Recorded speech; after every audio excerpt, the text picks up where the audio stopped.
Hi, Angelo of Lambros Realty here. Today what I want to talk to you about, it's a thing a lot of buyers out there seem to fear the auction, but I'm going to talk to you about how savvy buyers are using the auction sale method to their advantage. Okay, so I'll get straight into it because I wanted to be a quick video here.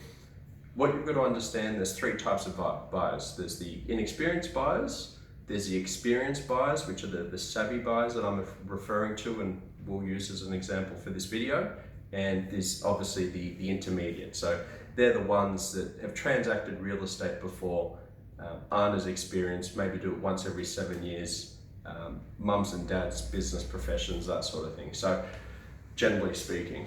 So for the purpose of this video, I'm going to explain to you as an intermediate and an inexperienced buyer how to do what the experienced and savvy buyers are doing in the shape of auctions, right? So what you need to firstly understand, and this is what the savvy buyers are in line with, is that there's three keys here.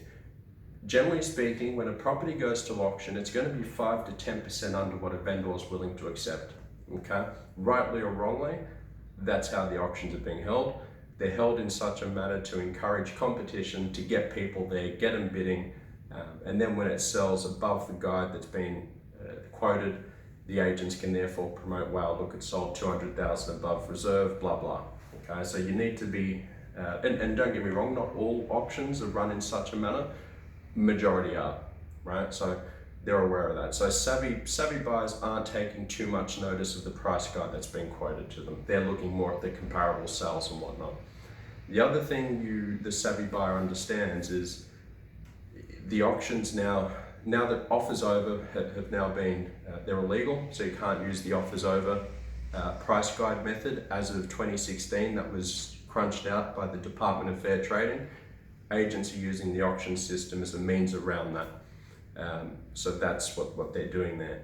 The other thing is the savvy buyers are also in tune with dummy bidders. So if they're interested in the property that's going to auction, they'll look, and obviously when they're looking around and looking for a home to buy, they're looking to see who else is in and around, other buyers that have been looking at other properties. So if they see a new face attend the suburb they've been looking at and they haven't seen them before, and all of a sudden they attend the auction, they start to smell a rat, right? And again, that's the sort of thing that'll come with experience.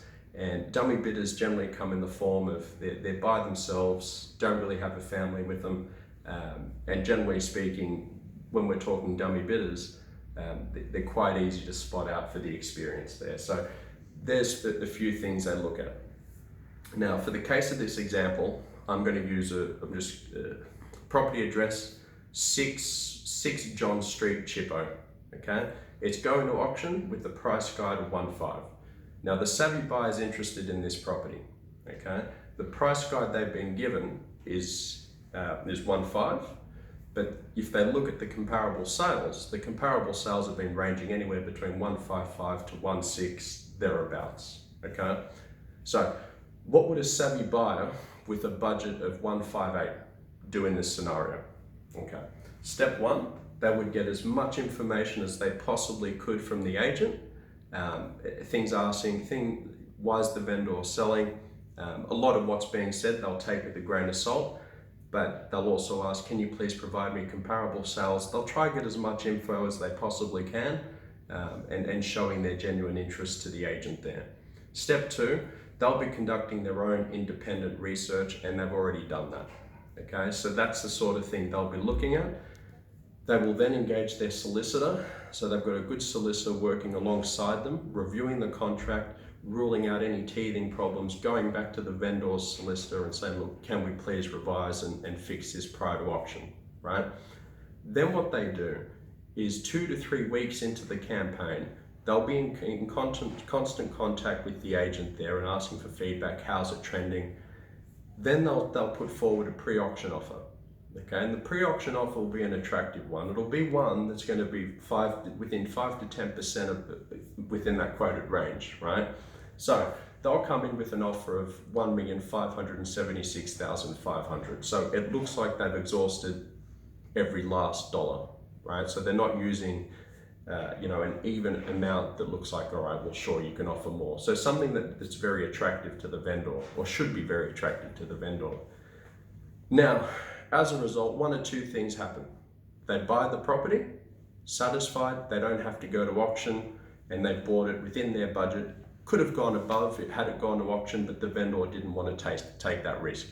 Alternatively, if they vendors decline and don't want to accept the offer, the purchaser there, the savvy buyer will go, well, that's fine. I know there's another property just like that for me around the corner, and they will then continue their search elsewhere. And they know if it does pass in and they come back to them asking for offers, are you still interested? They then know nobody's interested, and they will start backpedaling with their offer, losing interest because they'll then look at something else. So they're very good at switching the emotion. So as an inexperienced and intermediate buyer, you need to understand that, hey, there will be another property just around the corner. It's not the end of the world come auction. Now, how would a savvy buyer approach that exact same scenario if they had a budget of 1.8? So they had an open budget and they knew they were going to blow everybody else out of the water. Now, they would do exactly as I mentioned before, right, with the first few steps. The only difference with the offer would be they would put a pre-auction offer of say 1,591 or just up it just a little to entice them more, okay? Now, as a result, if that's therefore declined and the vendor wishes to go to auction, they'll sit back and wait for the auction to take place.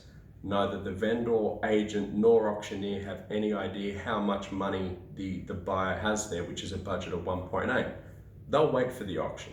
So when the auction takes place, one or two things are going to happen. It's either going to pass in for a lesser amount and they'll try and negotiate with him there afterwards, which he will bargain with them, or if it does become a bidding contest, he'll sit back and wait it out to see what happens.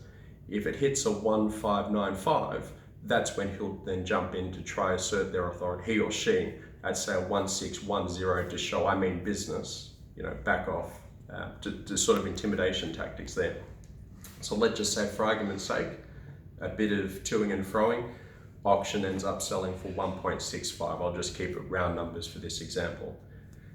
Looks like a great result, but in actual fact, that buyer was willing to pay 1.8, which there was no competition there around him to push him up to that price, right? So he's saved himself $150,000 using the auction method to his advantage because he can see exactly what is going on.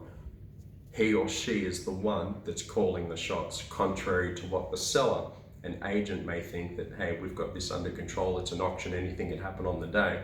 The savvy purchaser, he's on top of that already. So I hope that, guys, gives you a bit of insight. If I've gone too fast or it doesn't make any sense, by all means, you're welcome to call me. Angelo Lambropoulos, Director of Lambros Realty. You can call me on 0294810999. You can send me an email at info@lambrosrealty.com.au or simply visit me here at our office at Apple Tree Shops, Cherrybrook. Be happy to help you guys however I can possible. Hopefully that's covered everything and I haven't missed anything. Thank you.